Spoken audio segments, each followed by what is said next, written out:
Hey there, I'm Casey and this is Jenny and we're two of Festival's Mealtime Mentors. This video is part of our Holiday Hacks video series where we're sharing tips and tricks to make the holidays more manageable.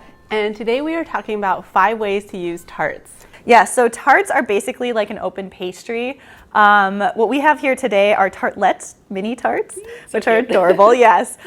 So we're just using phyllo shells to make these, which make them super simple. They're already formed and everything, so you just fill them and go. And some of these don't even need to be baked. But you could certainly use your own phyllo sheets and shape your own tarts if you want different sizes.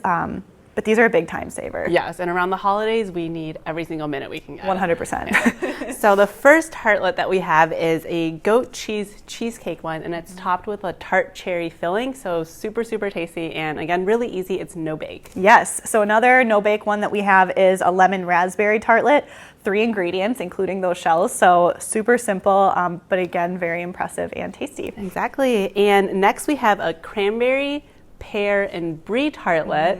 And this one is probably one of my favorites. It's baked, so it requires a little more work, but it's definitely worth it. Yes, I agree. The next one we have is a spinach bacon tartlet.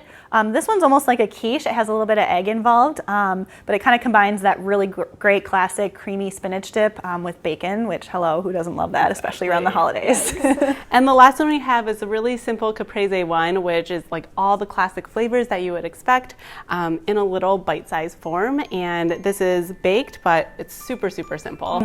Yes, so share your holiday hacks on social media using #HolidayHack.